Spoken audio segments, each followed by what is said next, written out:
प्रबुद्ध वर्ग के लोगों का कैडर का ये कार्यक्रम था, कार्यकर्ता बैठक थी। और इस कार्यकर्ता बैठक होने के बाद आपकी इस इलाहाबाद में एक बड़ा सा रैली हम लोगों को करने की एक तैयारी हो रही है, जिसकी रूपरेखा हम लोग तैयार करेंगे। साथियों, ये इलाहाबाद में कोई पहला कार्यक्रम हमारा नहीं है। इलाहाबाद के जिले में हजारों लोगों को मैंने संबोधित करने का काम किया है। यहाँ तमाम हमारे प्रबुद्ध वर्ग के लोग बैठे हैं जो बड़े बड़े कार्यक्रम कराए हैं। खचाखच हाल भरा होता था। और यही आपकी इलाहाबाद में बाबा साहब डॉक्टर भीमराव अंबेडकर जी के परिनिर्वाण दिवस पर भी काफी बड़ा कार्यक्रम था। उसमें भी कार्यक्रम में भी मैं आई थी और तमाम छोटे छोटे कार्यक्रम को भी मैंने संबोधित किया है। साथियों, जो आज का कार्यक्रम था वो कैडर का कार्यक्रम था। और ये राजेश यादव जी को हमने बताया था कि प्रबुद्ध वर्ग के लोगों को, बहुजन समाज के लोगों को आपको बुलाना है और केवल कैडर होगा। आज उस कैडर बैठक में जो अपना मूल समय निकाल करके यहाँ आप सब लोग उपस्थित हुए हैं, इसके लिए मैं हृदय से आप सबको साधुवाद देना चाहती हूँ। और साथियों, मैं बताना चाहती हूँ कि आज भारत का संविधान और संविधान में दिया गया कानून बहुत बारीकी से समाप्त हो रहा है। मैं जब 2014 में सांसद बन करके गई, एक साल तो मुझे लगा समझने में, और एक साल के बाद जब मैं समझ पाई, तभी से मैंने लोकसभा में और लोकसभा के बाहर लगातार मैंने संघर्ष करना शुरू किया। और उसी समय मैंने कहा था कि हमारा भारत का संविधान और कानून, बहुजन की आजादी खतरे में है। लेकिन उस समय हमारे लोगों ने बहुत हल्के में लिया। आज सभी लोगों को एहसास हो रहा है और भारत में जितने विपक्ष के नेता हैं, आज सारे नेताओं को एहसास हो रहा है कि हमारा संविधान खतरे में है, लोकतंत्र खतरे में है, बहुजन की आजादी खतरे में है। और यही नहीं, सुप्रीम कोर्ट के जज भी कहते हैं कि भारत का लोकतंत्र मोदी के नेतृत्व में खतरे में है। साथियों, आज टीवी, रेडियो, पेपर, अखबार, सोशल मीडिया के माध्यम से आपको पढ़ने को, सुनने को, देखने को मिलता होगा कि हमारा जो संविधान है, संविधान की प्रतियां जलाई जा रही हैं, संविधान का अपमान हो रहा है, बाबा साहब डॉक्टर भीमराव अंबेडकर जी की प्रतिमाएं तोड़ी जा रही हैं, हमारे महापुरुषों का अपमान हो रहा है। पूरे उत्तर प्रदेश में, पूरे देश में बहुजन महापुरुषों का अपमान हो रहा है। बहुजन समाज के मां बहन बेटियों के साथ जघन्य अपराध हो रहे हैं। महंगाई चरम सीमा पे बढ़ती जा रही है। खाद्य पदार्थ इतना महंगा हो गया है कि पूरे भारत के लोग तबाह हैं। आज हमारा पूरा भारत करा रहा है। अभी कोरोना महामारी बीमारी में भी आप लोगों ने देखा होगा कि आरएसएस और बीजेपी की सरकार में भारत के बहुजन समाज, जो गरीब, कमजोर, लाचार, बेसहारा, बेरोजगार समाज है, इस कोरोना महामारी बीमारी में ये सरकार ने ना तो अच्छी इलाज की व्यवस्था करा पाई, ना तो ऑक्सीजन की व्यवस्था करा पाई, और ना ही जिनकी डेथ हो गई हमारे बहुजन समाज के परिवार के लोगों का, उनको ना तो जलाने के लिए लकड़ी की व्यवस्था हो पाई, ना तो दफनाने के लिए जमीन की व्यवस्था हो पाई, बल्कि लाशों को जेसीबी से उठा करके नदी नालों में फेंका गया। जहां रोड के किनारे, जहां पर नदी के किनारे लाशें बह करके किनारे लगी, जहां पर जानवर ने खाया। आप लोग फेसबुक, ट्विटर के माध्यम से जब देखते थे तो दिल दहल जाता था कि आखिर वो किसकी लाशें थी जो नदी नालों में फेंका गया, जो हमारे समाज के लोगों की अच्छी इलाजें नहीं हुई, जो लाखों की संख्या में हमारे लोग मौत के घाट उतर गए। वो आखिर कौन लोग थे? वो किसके परिवार के थे? वो किसके समाज के लोग थे? आज जो महंगाई के मार में जो हमारा समाज झेल रहा है, भूख से तड़प रहा है, समाज के साथ अत्याचार हो रहा है, माँ बहन बेटियों के साथ जघन्य अपराध हो रहे हैं, लगातार बलात्कार हो रहे हैं, जमीनों पर कब्जा हो रहा है, हत्याएं हो रही हैं, निरंतर घटनाएं हो रही हैं। आखिर वो कौन समाज के लोग हैं? आखिर वो कौन लोग हैं? ये सब हमारे बहुजन समाज के लोग हैं। आज ये बहुजन समाज के ऊपर जो जघन्य अपराध हो रहा है, जो घटनाएं घट रही हैं, अभी तो संविधान है, तब तो ये दशा है, और जिस दिन ये संविधान और कानून खत्म हो जाएगा, उस दिन हमारे बहुजन समाज के लोगों की दशा क्या होगी? आप अपनी हिफाजत के लिए, बहुजन समाज के लिए आप लोग जागो, अपने आने वाली पीढ़ी की हिफाजत के लिए जागो, संविधान को बचाने के लिए जागो, अपनी आजादी को बचाने के लिए जागो, अपनी संपत्ति को बचाने के लिए जागो। जागो साथियों, जागो, नहीं तो हमारे आंखों के सामने सब कुछ खत्म होता हुआ दिखाई दे रहा है। सब कुछ खत्म हो जाएगा। कुछ लोगों को यह लगता होगा कि सावित्रीबाई फुले क्या कर सकती है, ये तो आज सांसद भी नहीं है, ये क्या कर सकती है, अभी तो छोटी हैं, देखने में बहुत बच्ची हैं, बहुत सीधी लग रही हैं, लोगों को ये सोचने में लगता होगा। लेकिन साथियों, मैं 3 बार जिला पंचायत सदस्य बनी, 15 साल लगातार मैं जिला पंचायत सदस्य रही, मैं विधायक भी रही, मैं सांसद भी रही, अभी मैं छोटी लग रही हूं। साथियों, भारत के बहुजन मूल निवासी समाज के लोगों का इतिहास रहा है, भारत के बहुजन मूल निवासियों का इतिहास रहा है, चाहे वो गौतम बुद्ध जी रहे हों, चाहे वो बाबा साहब रहे हों, चाहे वो कबीर साहब रहे हों, और चाहे वो महात्मा ज्योतिबा फूले जी रहे हों, चाहे वो साहू जी महाराज रहे हों, चाहे वो पेरियार ललई सिंह यादव जी रहे हों, चाहे वो रामास्वामी नायकर जी रहे हों, और चाहे हमारे तमाम महापुरुष इस देश के राजा हुआ करते थे, हमारे इस देश के राजा हुआ करते थे। हमारा भारत का बहुजन मूल निवासी भारत के राजा हुआ करते थे, हमारे लोगों की राजपाट हुआ करती थी, भारत सोने की चिड़िया हुआ करता था, भारत सोने की चिड़िया हुआ करता था। आखिर वो भारत सोने की चिड़िया कहाँ चला गया? जो विदेश से आए वो कुछ लेकर नहीं आए, खाली हाथ आए, और जो बाहर से आए वो अरबपति खरबपति हो गए और इस देश में हुक्मरान बन गए, हुकूमत करने लगे। और हम इस देश के राजा हुआ करते थे, हमारी विरासत हुआ करती थी, हमारे लोग राजा हुआ करते थे, हमारी सब कुछ हुआ करता था, हमारा देश सोने की चिड़िया हुआ करता था, हमारे लोग के पास आभूषण हुआ करते थे, हमारे लोगों के पास बहुत सारी संपत्ति हुआ करती थी। आज सब कुछ छिन गया, सब कुछ लुट गया, सब कुछ खत्म हो गया। कैसे खत्म हो गया? हमारे भारत के बहुजन मूल निवासी समाज के लोगों के साथ जो छल करके हमारे समाज के लोगों का सब कुछ छीन लिया गया। और लोग कहते थे बहुजन समाज के लोग क्या कर सकते हैं? मैं कहती हूँ कि बहुजन समाज के लोगों का ये भारत था, हम भारत के मूल निवासी हैं, हम भारत के आदिवासी हैं, ये भारत हमारा भारत है, हम भारत के हैं, हमारा भारत है। और जो विदेश से आकर के हमारे भारत को कमजोर करने का साजिश कर रहा है, भारत के लोगों को गुलाम बनाने की साजिश कर रहा है, भारत के बहुजन मूल निवासियों को गुलाम बनाने की साजिश कर रहा है, भारत के समाज के लोगों को बांटने का कोशिश कर रहा है, समाज के लोगों को सब कुछ लूटने का काम कर रहा है। कब जागोगे साथियों? कब जागोगे?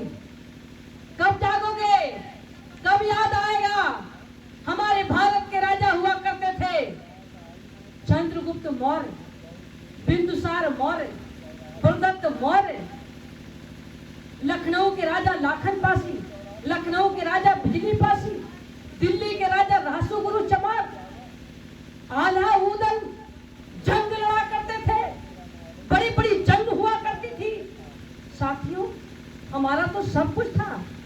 साहू जी महाराज हमारे राजा हुआ करते थे, हमारा सब कुछ राजपाट हुआ करता था। आज हमारा सब कर सकते हैं। मैं कहती हूँ कि ये भारत, ये बहुजनों का भारत था, ये भारत बहुजन मूल निवासियों का भारत था। हमारे लोग राजपाट हमारे लोगों का हुआ करता था, हमारे लोगों का विरासत हुआ करती थी, हम इस देश के हुक्मरान थे। और अब हम सीना ठोक के कहते हैं कि हम इस देश के हुक्मरान थे, अब इस देश का हुक्मरान बनाने की हम तैयारी कर रहे हैं। हम इस देश के हुक्मरान थे, अब हम इस देश के हुक्मरान बनाने की हम तैयारी कर रहे हैं। हमारे में वो सामर्थ्य है, हमारे में वो क्षमता है, हमारे में वो हिम्मत है। साथियों, अगर हिम्मत ना होता तो मैं 3 बार जिला पंचायत बन पाती क्या? अगर हिम्मत ना होता तो मैं विधायक बन पाती क्या? अगर हिम्मत ना होता तो सांसद बन पाती क्या?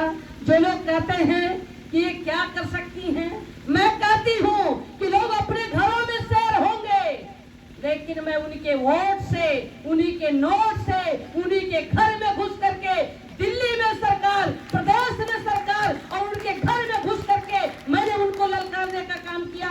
मैंने उस समय कहा था कि हम इनके बदौलत सांसद बन करके नहीं आए हैं, ये बीजेपी आरएसएस के बदौलत हम सांसद बनकर, विधायक बनकर नहीं पहुंचे थे, बल्कि बाबा साहब डॉक्टर भीमराव अंबेडकर जी ने भारत के संविधान में हमें आरक्षण की व्यवस्था दिया था। उस व्यवस्था के तहत उनकी मजबूरी थी और हम सांसद और विधायक बनकर के वहां पहुंचे थे।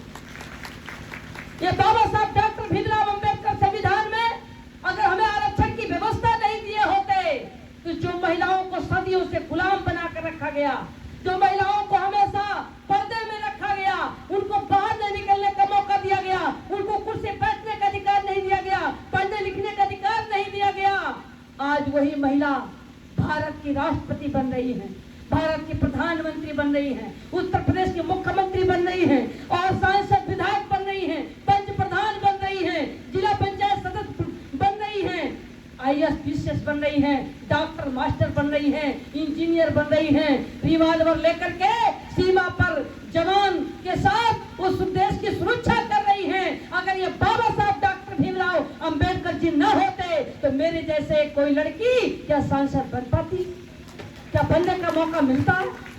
ये अगर हमारा कोई देवी है, हमारा कोई देवता है, हमारा कोई भगवान है जिन्होंने हमको बराबरी में लाने का काम किया और हमको जमीन से उठाकर आसमान में अगर हम उड़ रहे हैं तो ये बाबा साहब डॉक्टर भीमराव अंबेडकर जी के बदौलत कर रहे हैं। साथियों, अब ये आजादी को खत्म करने की साजिश हो रही है, ये बहुजन समाज की आजादी को खत्म करने की साजिश हो रही है। अभी हमारे लोगों को एहसास नहीं हो रहा है, हमारे लोगों को पता नहीं है, हमारे लोग स्वार्थ में पड़े हुए हैं, लालच में पड़े हुए हैं। लोग सांसद विधायक बनना चाहते हैं, लोग सांसद विधायक बनने के लिए वो तलवे चाट रहे हैं। मैं कह रही हूँ कि सांसद विधायक बनना उतना आसान नहीं जितना नेता बहुजन समाज के नेतृत्व करना वो आसान नहीं है। सांसद विधायक तो कोई सीट खाली है क्या? तमाम पदों पर हमारे अनुसूचित जाति के लोग विधायक हैं, तमाम अनुसूचित जाति के लोग सांसद हैं, मंत्री हैं, बावजूद इसके पूरे उत्तर प्रदेश में जघन्य अपराध हो रहा है। क्या वो जघन्य अपराध रुक रहा है? क्या वो जघन्य अपराध रुक रहा है? और सबसे देश में सबसे ज्यादा आबादी अगर है किसी की तो भारत के बहुजन समाज के लोगों की है। लेकिन बहुजन समाज की आबादी होने के बाद भी आज हमारा बहुजन समाज अपने को गुलामी का एहसास क्यों कर रहा है? आज अपने को गुलामी की तरफ क्यों एहसास कर रहा है? साथियों, इसलिए कि लोग काम करना नहीं चाहते, लोग निकलना नहीं चाहते। मैं जब यहाँ पर आई थी, आज सुबह जब आई, कुछ लोगों की संख्या दिखाई पड़ी, बहुत सारे लोग नहीं आए थे। बहुत लोग को हमने मोबाइल से, टेलीफोन से सूचना भी किया था आप लोग आइएगा, लेकिन लोगों के पास मौका नहीं है, लोगों के पास टाइम नहीं है, मौका नहीं है। बहुत लोग आए, देख करके चले गए। बहुत लोग सोचते हैं कि यार सावित्रीबाई फुले नेता बन जाएगी क्या? सावित्रीबाई फुले के नेतृत्व में हम काम करेंगे क्या? हम कहते हैं मेरे नेतृत्व में काम मत करिए, लेकिन अपनी आजादी के लिए तो आप आगे आइए। मैं आपके साथ चलने के लिए तैयार हूँ, मैं साथ चलने के लिए तैयार हूँ। मैं चाहती हूँ कि भारत का बहुजन समाज की आजादी बरकरार रहे।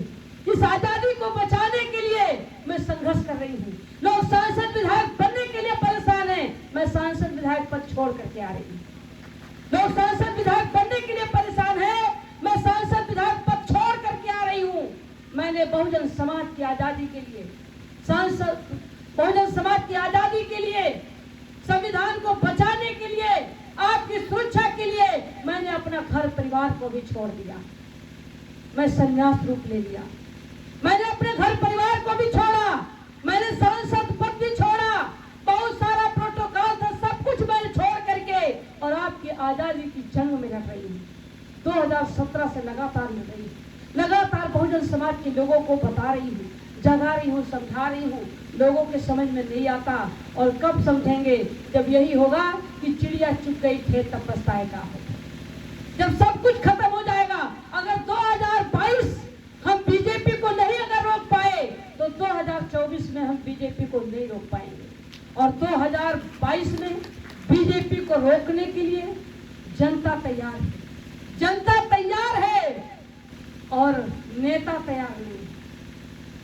जनता तैयार है, जनता चाहती है कि भारत के जितने बहुजन समाज के लोग हैं, चाहे वो सामाजिक संगठन चला रहे हो, चाहे वो राजनीतिक संगठन की चला रहे हो, सारे नेता एकजुट होकर के और बीजेपी को रोकने का काम करें। लेकिन नेता अपने स्वार्थ के लिए परेशान है, सांसद विधायक बनने के लिए परेशान है। सांसद विधायक बनने के लिए वो तलवार चाटने में लगे हैं। साथियों, 2022 के चुनाव में बीजेपी आरएसएस के लोग चुनाव को जीतने के लिए अभी से रणनीति तय कर रहे हैं। वो अभी से रणनीति तय कर रहे हैं। उनके सांसद विधायक, उनके कार्यकर्ता गांव-गांव में जा करके पन्ना प्रमुख बना करके सरकार की उपलब्धियां बता करके वो वोट को तैयार कर रहे हैं और हमारे लोग अभी सामंजस्य बनाने को तैयार नहीं है। आज जनता पूरी तरीके से करा रही है। क्षेत्रों में, ग्रामीण अंचलों में अनुसूचित जाति के लोग, पिछड़ी जाति के लोग, जनजाति के लोग, मुस्लिम समाज के लोग, मातृशक्ति, आज पूरी तरीके से समाज तैयार है बीजेपी को रोकने के लिए। और यदि बीजेपी को रोकने नहीं देना चाहते हैं, वो नेता नहीं देना चाहते हैं, इसलिए नेता चाहते हैं कि हमारा पेट भरा रहे, जनता भाड़ में जाए। अरे उनका तो पेट भर जाएगा, लेकिन समाज का क्या होगा? ये समाज का क्या होगा साथियों? समाज का बहुत बड़ा नुकसान हो रहा है। अभी आप लोगों ने सुना होगा योगी आदित्यनाथ ने बोला है कि जिनके 2 बच्चे से अगर 3 बच्चे होंगे उनको कोई सरकारी सुविधा नहीं मिलेगी। आप लोगों ने सुना होगा, आप लोगों ने सुना होगा कि जिनके 2 बच्चे से 3 बच्चे होंगे उनको सरकारी कोई सुविधा नहीं मिलेगी, ना नौकरी मिलेगी, ना रोजगार मिलेगा, ना आवास मिलेगा, ना शौचालय मिलेगा। बहुत सारी जो सरकारी सुविधाएं हैं उनको नहीं मिलेगा। तो 2 बच्चे से 3 बच्चे किसके नहीं? ये हमारे अनुसूचित जात, कोरी, चमार, पासी, खती, धोबी, महावत, कंजर, बहलिया, ब्रिजवासी, चिलिबार, कुर्मी, अहीर, सोनार, लोहार, कहान, निषाद, कांदू, कलवार, मुसलमान, कौन ऐसा आदमी जिसके 2 बच्चे से 3 बच्चे नहीं है? ये हमारे बहुजन समाज को रोकने की साजिश हो रही है। दूसरा एक कानून और लाने जा रहे हैं कि जो कक्षा 8 पास होगा वही पंच प्रधान जिला पंचायत बीडीसी का चुनाव लड़ेगा। जो कक्षा 8 पास नहीं होगा वो कोई चुनाव आरक्षित सीटों पर पिछड़ी जात, अनुसूचित जाति के लोग यदि 8 पास नहीं है तो कोई चुनाव नहीं लड़ सकते। ये किसको रोकने का काम किया जा रहा है? ये हमारे बहुजन समाज के लोगों को रोकने का काम किया जा रहा है। तीसरा एक कानून और लाने जा रहे हैं कि जिनके 2 बच्चे से 3 बच्चे होंगे वो कोई चुनाव नहीं लड़ सकते। ये हमको प्रतिबंधित करने जा रहे हैं।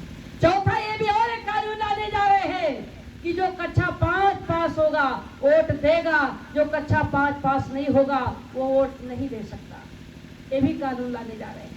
चौथा भी सुप्रीम कोर्ट ने एक कानून बना दिया है पिछड़ी जातियों के लिए, कुर्मी, अहीर, सोनार, लोहार, कहान, निषाद, कांदू, कलवार के लिए एक कानून बना दिया। कानून पास हो गया है सुप्रीम कोर्ट में। इसे आरएसएस के लोग सुप्रीम कोर्ट में रीट कर दिया और सुप्रीम कोर्ट से बीजेपी आरएसएस की सरकार ने प्रस्ताव पारित कर दिया कि पिछड़ी जातियों के आरक्षण का कोई मौलिक अधिकार है ही नहीं।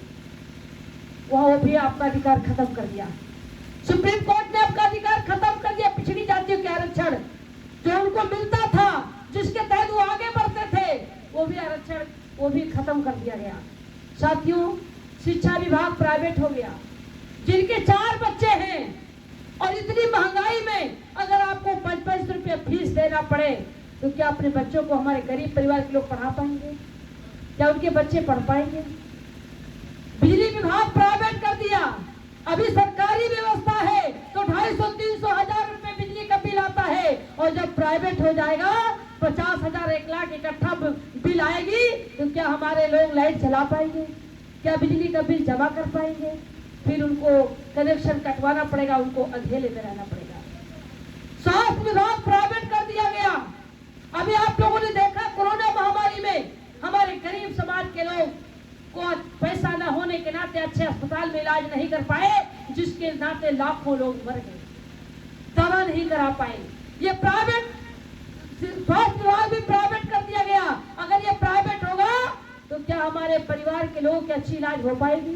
क्या हमारे लोग अच्छे अस्पताल में इलाज करा पाएंगे? महंगाई इतनी चरम सीमा पर हो गई है कि हर लोग तबाह है। कड़वा तेल, दाल, सब्जी कितना महंगा हो गया। हमारा गरीब परिवार के लोग एक टाइम दाल चावल, एक टाइम चटनी रोटी, एक टाइम सब्जी रोटी खा करके अपना गुजारा कर रहे हैं। हमारे तमाम समाज के लोग ऐसे हैं कि नदी नालों के किनारे झुग्गी झोपड़ी बनाकर अपने 2 जून की रोटी चलाने के लिए मजबूर है। बहुत ऐसे गरीब समाज के लोग हैं जिनके पास जमीन की व्यवस्था नहीं है, अगर मर जाए तो मिट्टी देने के लिए भी जमीन की व्यवस्था उनके पास नहीं है। अब ये कृषि कानून बिल पास हुआ है, कृषि कानून बिल जो अभी पास हुआ है, हमारे बहुजन समाज के लोग कृषि कानून बिल के बारे में उनको जानकारी नहीं है। कृषि कानून बिल जिनके पास 2 बीघे, 10 बीघे, 50 बीघे खेती है, ये सारी खेती आपसे कॉन्ट्रैक्ट पे ले ली गई, ठेके पे ले लिया गया। कुछ पैसा आपको निर्धारित करके देंगे और वो जमीन आपसे ले लिए, सरकार ने जमीन आपसे ले लिया, और जब जमीन आपसे ले लेंगे तो आप क्या करके खाएंगे? फसल वो बोएंगे, फसल वो काटेंगे, और आप फसल नहीं काट पाएंगे, अपने घर में नहीं रख पाएंगे, फिर आपके पास क्या बचेगा? आपके पास रोजगार नहीं है, आपके पास कोई धंधा नहीं है, आपके पास नौकरी नहीं है, आपके पास कोई व्यवस्था नहीं है, ये हमारे समाज के लोगों का क्या होगा? अभी तो है व्यवस्था, तब तो ये हालत है, और जिस दिन ये सब कुछ खत्म हो जाएगा उस दिन हमारे बहुजन समाज के लोगों का क्या होगा? हमारे लोग रोजगार के लिए तड़प रहे हैं, हमारे लोग नौकरी के लिए तड़प रहे हैं, हमारे लोग अपने परिवार को चलाने के लिए, अपना जीवन यापन करने के लिए किन परिस्थितियों से झेल रहे हैं, आज आप सबको देखने को मिलता है। साथियों, इलेक्शन आता है, इलेक्शन के मौके पर भी अभी आप लोगों ने देखा होगा लोकसभा चुनाव में यही बीजेपी आरएसएस की सरकार के विरोध में पूरी तरीके से जनता नाराज थी, लेकिन चुनाव आते ही किसानों के खाते में 6-6 हजार रुपए, 2-2 हजार रुपए डाल दिया, सारे किसान ने फिर वोट कर दिया। अब इसी कोरोना महामारी बीमारी में 500 रुपया हमारे गरीबों को दिया गया, 500 रुपया पर लोगों ने वोट दे दिया, 2-2 हजार रुपए पर वोट दे दिया, और महंगाई कितनी बढ़ा दी गई, डीजल कितना महंगा हो गया, खाद्य पदार्थ कितना महंगा हो गया, सब कुछ तो महंगा हो गया। इलेक्शन आता है, कच्चा दारू कच्चा वोट, पक्का दारू पक्का वोट, मुर्गा दारू खुला वोट। कितने दिन के लिए? ये कितने दिन के लिए? इलेक्शन आएगा तो यही लोग कहेंगे तुम हो हिंदू, हम हो हिंदू, हम है हिंदू 100 करोड़, देंगे उनको तोड़ मरोड़, हिंदी हिंदी हिंदुस्तान, कहाँ से आया मुसलमान, भेजो इनको पाकिस्तान, वरना मारो इनका जान, भेज दो कब्रिस्तान। तब हमारे लोग कहेंगे जय श्री राम, तब हमारे लोग कहेंगे जय श्री राम, फिर हमारे लोग हवा में बह जाएंगे। कभी मंदिर मस्जिद की बात करते हैं, कभी भारत पाकिस्तान की बात करते हैं। साथियों, अयोध्या मंदिर बनाने की बात कर रहे हैं। हमें मंदिर नहीं चाहिए, हमें मंदिर नहीं चाहिए, हमें रोजगार चाहिए, हमें नौकरी चाहिए, हमें सुरक्षा चाहिए, हमको परिवार के भविष्य का चाहिए, हमको संविधान चाहिए। हमको मंदिर से हमारे परिवार को खाना मिलेगा क्या? क्या राम मंदिर से हमारे परिवार को खाना मिलेगा? अरे राम मंदिर तो हमारे लिए नहीं बनी है। राम मंदिर बना जो राम मंदिर बन रही है वो बहुजन समाज के लिए नहीं बन रही है। राम मंदिर 3% लोगों पंडितों के लिए बनाई गई है। ये उनका खर्च चलेगा, उनका दान दक्षिणा चढ़ेगा, मिठाई चढ़ेगी, रुपया चढ़ेगा, सोना दान, चांदी दान, पैसा दान, कपड़ा दान, फल दान, मेवा दान, मिष्ठान दान, अरबों खरबों रुपए की कमाई होगी। क्या वो कमाई सरकार के कोष में जाता है क्या? क्या अभी आपने देखा होगा कि इसी कोरोना महामारी बीमारी बीमारी में हमारे लोग तबाह हो गए, भूख से मर रहे थे, तड़प रहे थे, साधन नहीं थे चलने के लिए। क्या तमाम भारत में मंदिर हैं और उन मंदिरों में अरबों खरबों की कमाई आती है? क्या वो पैसा कभी गरीबों के बीच में बांटा गया? क्या गरीबों को दिया गया? क्या मंदिरों से खाना बांटा गया? क्या हमारे लोगों का भूख खत्म हुई? क्या हमारे गरीब तड़प तड़प करके मर गए? क्या भगवान ने उनका सहारा दिया? क्या कहीं मिला हमको? हमें मंदिर से नहीं चाहिए, हमें मंदिर नहीं चाहिए, हमें संविधान चाहिए। हमें मंदिर नहीं, हमें रोजगार चाहिए, हमें सुरक्षा चाहिए, हमको सम्मान चाहिए, हमको न्याय चाहिए, हमको अधिकार चाहिए, हमको बराबरी का दर्जा चाहिए। हमारा मंदिर से पेट नहीं भरेगा। ये हमारे समाज के लोगों को मंदिर मस्जिद में उलझा करके, भारत पाकिस्तान में उलझा करके, हिंदू मुस्लिम में उलझा करके, हमारे इलेक्शन के मौके पर चंद पैसे के लालच दिया जा रहा है। अभी आप लोगों ने देखा होगा कि बीजेपी आरएसएस की सरकार दीपावली तक कुछ गल्ला बांटने की बात कर रही है, कुछ गल्ला बांटने की बात कर रहे हैं। एक थैले में 3-4 किलो गल्ला दे करके मोदी का फोटो, योगी का फोटो, भाजपा का फोटो लगा करके गांव-गांव में वो गल्ला बांटा जा रहा है। क्या उस गल्ले से किसी परिवार का 1 महीने खर्च चल जाएगा? क्या खर्च चलेगा? ये गरीबों के साथ मजाक नहीं है, ये गरीबों का मजाक नहीं कर रहे हैं, ये गरीबों को कम मजाक उड़ा रहे हैं, ये गरीबों के पेट पर लात मार रहे हैं, ये गरीबों को धोखा दे रहे हैं, ये गरीबों को गुलाम बनाने की तैयारी कर रहे हैं।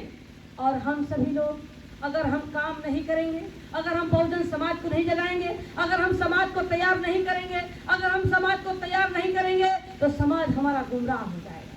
ये हमारा समाज गुमराह हो जाएगा।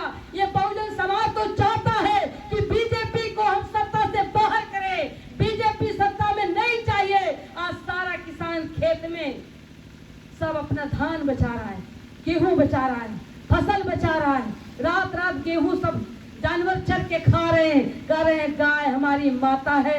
अगर गाय हमारी माता है तो आखिर डंडा लेकर के क्यों खदेड़ रहे हैं? क्यों खदेड़ रहे हैं? क्या व्यवस्था है इसकी?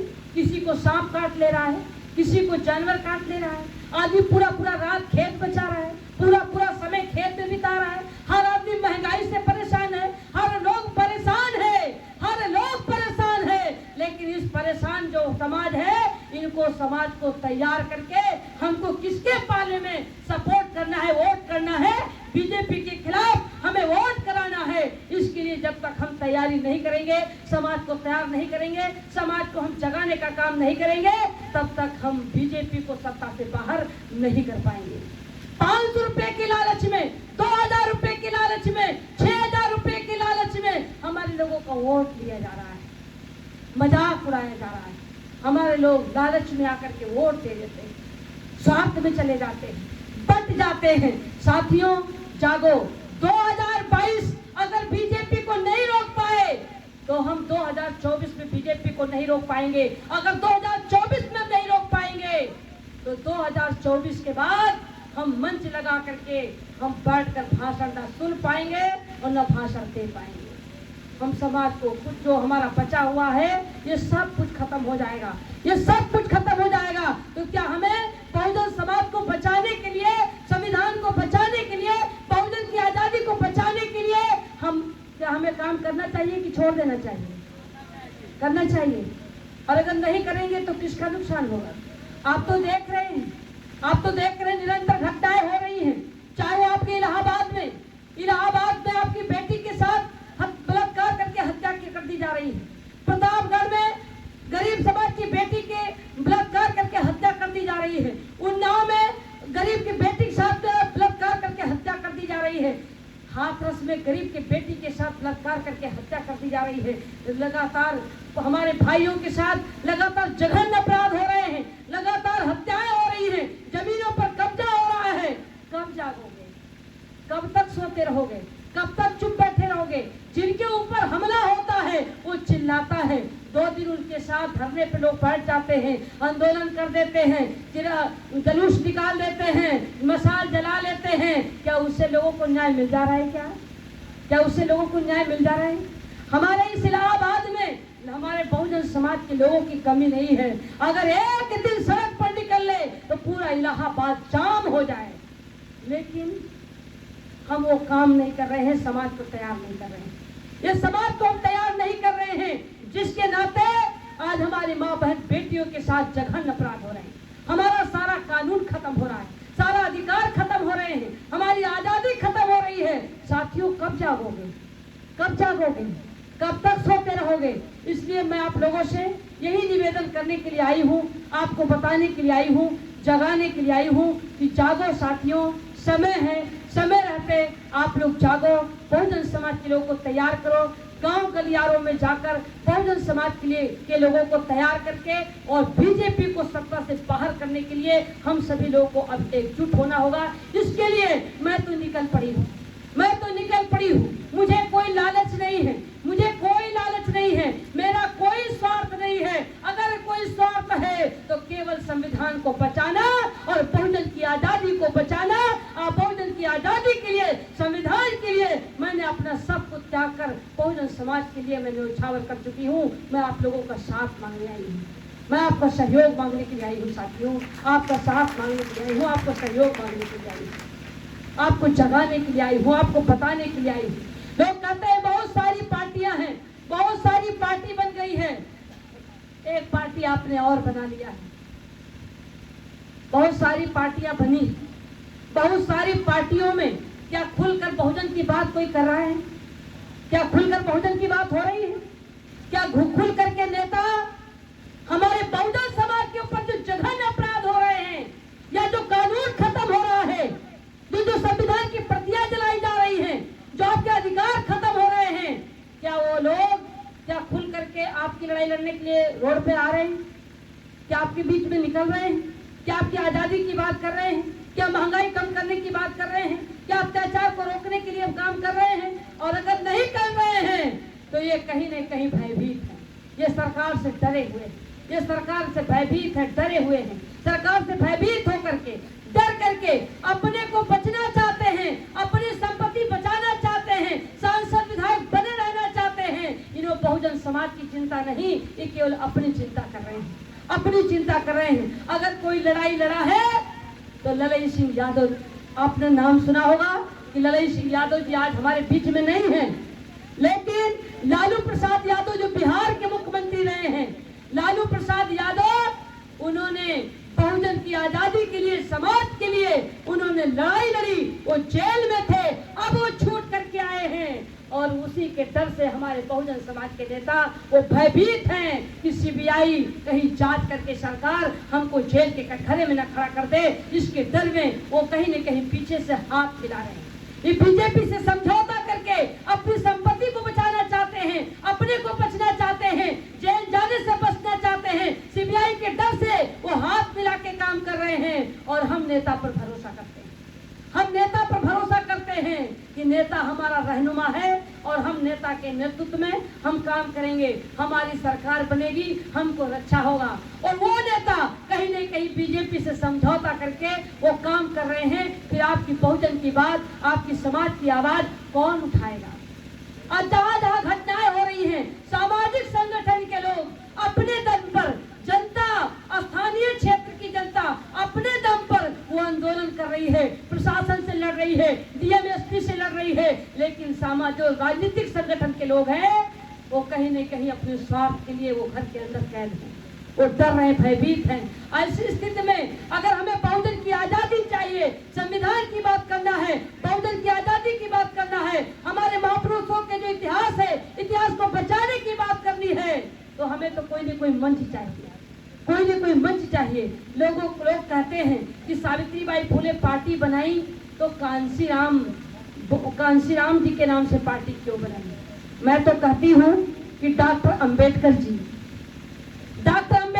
किसी जाति में पैदा हुए होंगे, लेकिन वो जाति के नेता नहीं थे, वो पूरे भारत के नेता थे।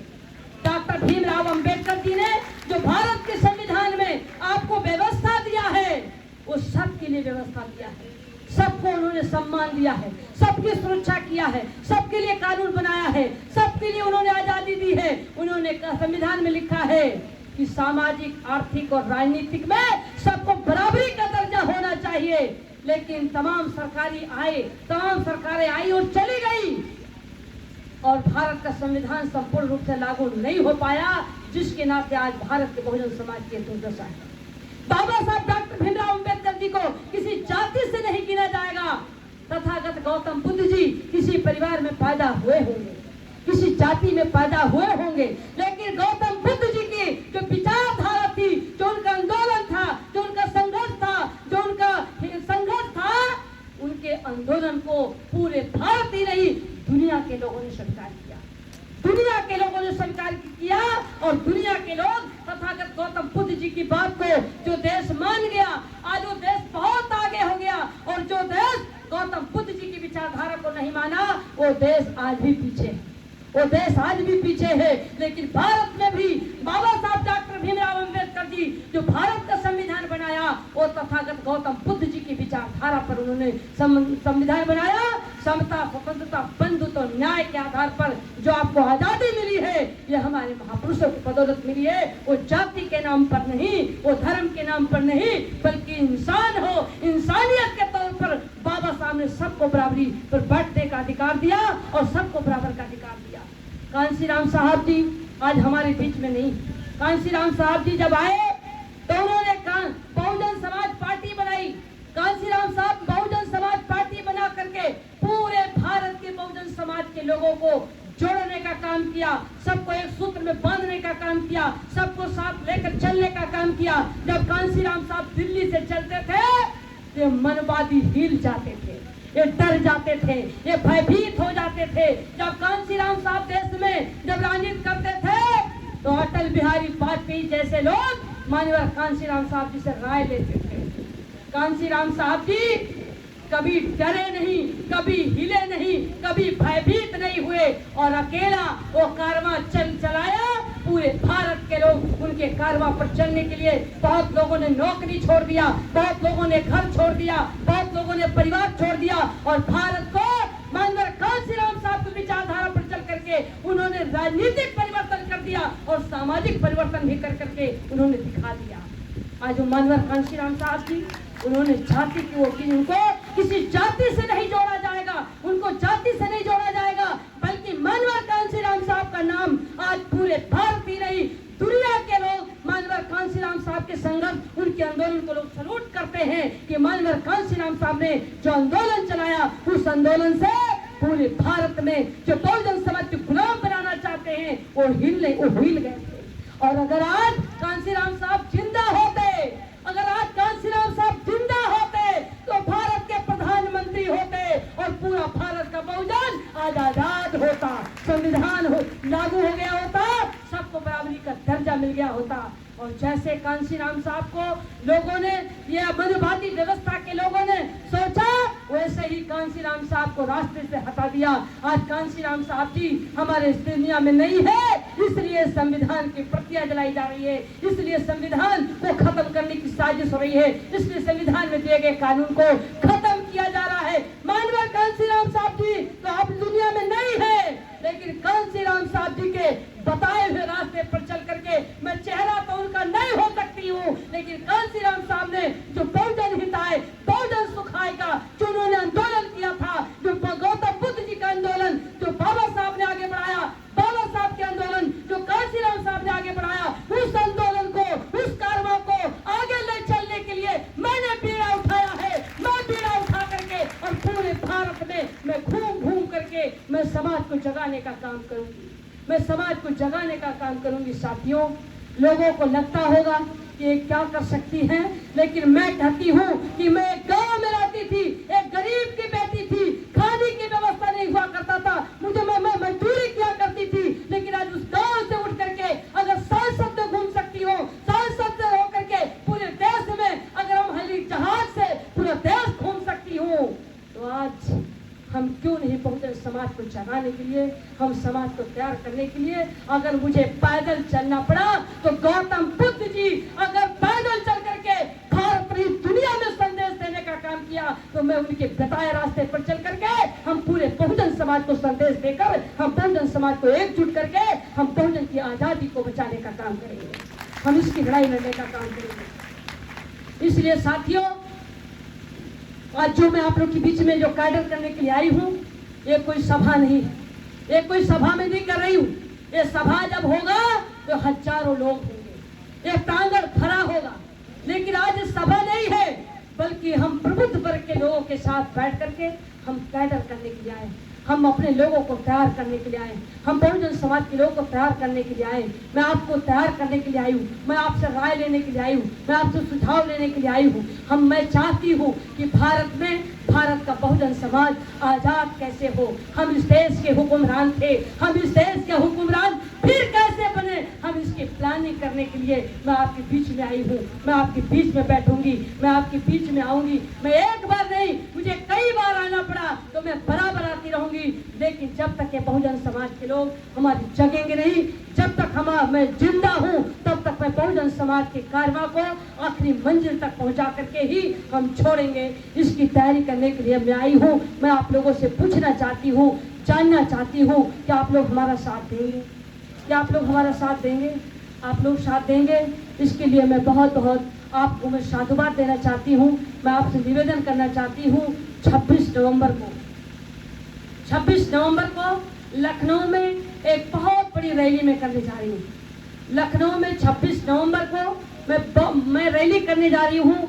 मैं रैली कर चुकी हूँ 2017 में 6 दिसंबर 2017 में मैं बहराइच के नानपारा में लाखों की संख्या इकट्ठा करके बहुजन समाज को मैं एकत्रित करके और बीजेपी जैसे पार्टी को मुंह तोड़ जवाब देने का काम किया था। बीजेपी में रह करके उनके घर में घुस करके मोदी जी से मैंने कहा था उस समय, क्या मोदी, भारत के संविधान को लागू करो वरना कुर्सी खाली करो।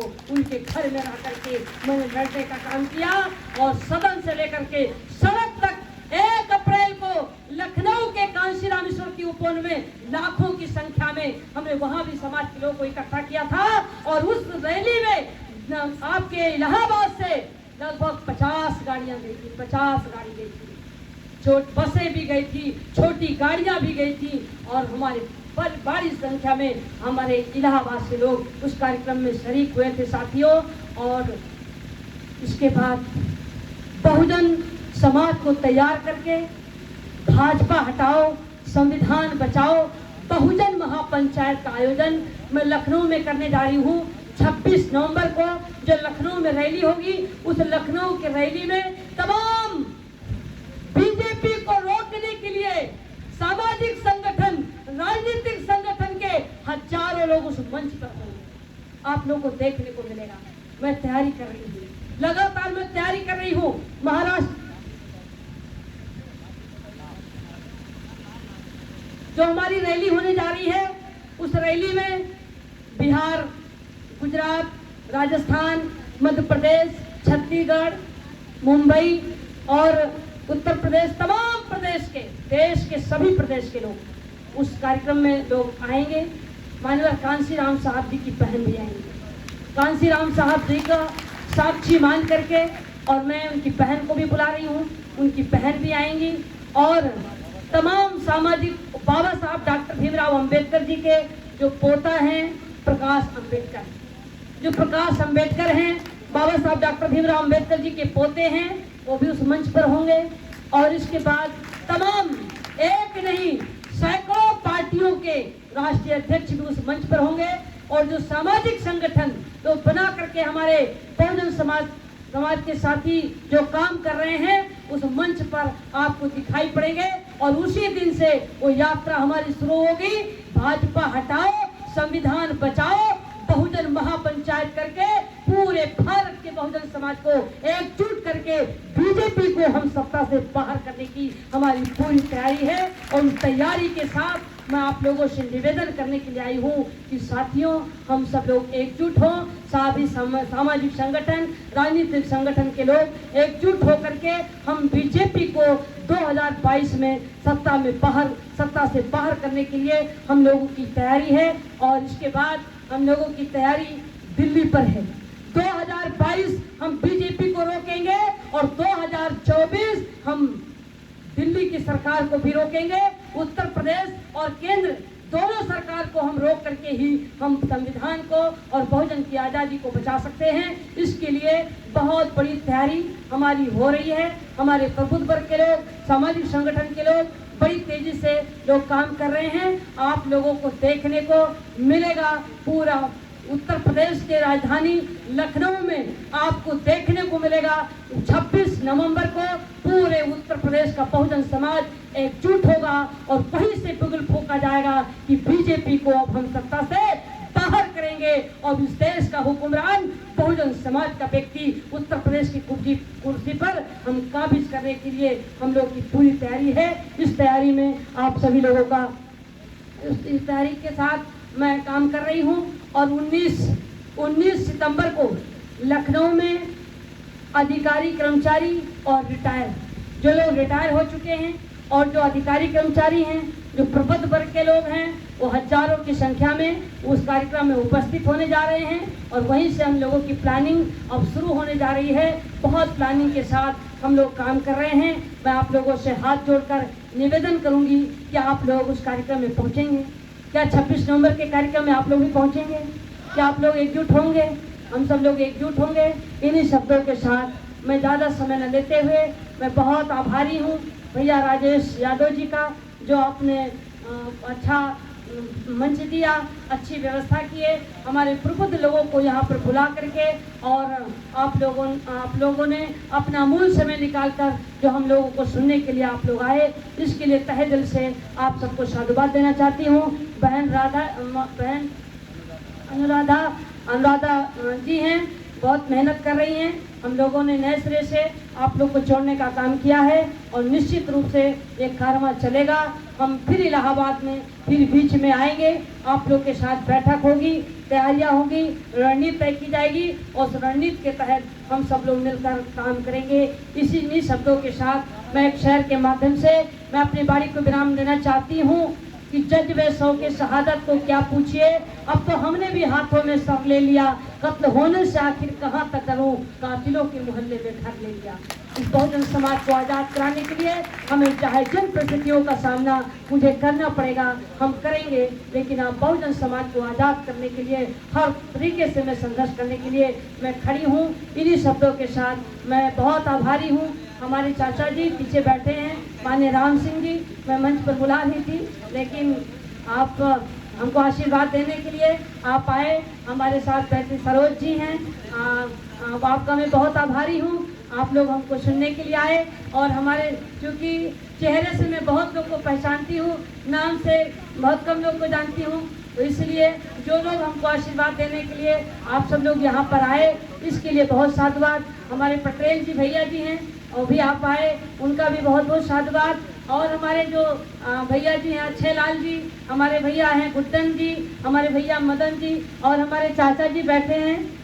बहुत आप सुन करके आप लोग आए, इसके लिए बहुत मैं आप सबका आभारी हूँ। क्योंकि नाम जानती तो सबका नाम में पढ़ देती और किसी का भी नाम छूटेगा तो उनका दुख भी होगा। इसलिए जिन भाइयों ने, जिन हमारे पिता तो बुजुर्गों ने हमको सहयोग आशीर्वाद देने के लिए आए, हमारी मातृशक्ति काफ़ी देर से बैठी हुई हैं, आपका भी मैं तहे दिल से आपको मैं साधुवाद देती हूँ और आपका सहयोग मांगने के लिए हम आए। आप सब लोगों ने मिलकर के धैर्यपूर्वक हमको सुना, इसके लिए आप सबका साधुवाद देते हुए मैं अपनी बारी को विराम देती हूँ। मैं बहुत आभारी हूँ हमारे राजेश कुमार यादव जी का। बहुत संकोच रहते कि दीदी पहली बार कार्यक्रम करने जा रहे हैं, जैसे भी होगा कार्यक्रम में कै बजे पहुंचेंगी। हमने कहा जो टाइम आपने दिया है मैं ठीक उसी टाइम पर आपके कार्यक्रम में पहुंचूंगी, चाहे जो भी लोग आएंगे, जितने लोग आएंगे उनके साथ मिल बैठ करके हम लोग रणनीति तय करेंगे, बात करेंगे, मीटिंग करेंगे, कार्यक्रम करेंगे। और आज की मीटिंग को देख करके हमारी बहन राधा, हमारे भैया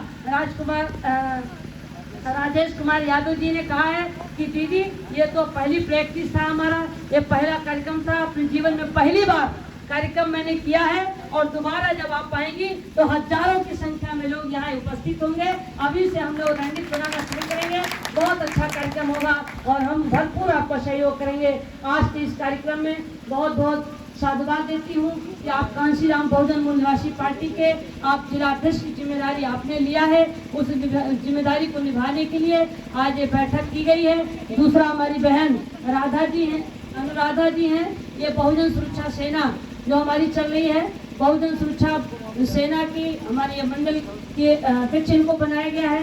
ये भी बहुत तेजी से काम कर रही हैं। और आप सभी लोग जो भी साथी हमारे संगठन से जो जुड़ना चाहते हैं, वो भी आप लोग स्वेच्छा से अपना आप नाम नोट कराते हैं। हमारा भी मोबाइल नंबर ले लें, जब भी आपको लगे कि हम बात करना चाहें आप मुझसे बात कर सकते हैं, कभी भी बात कर सकते हैं।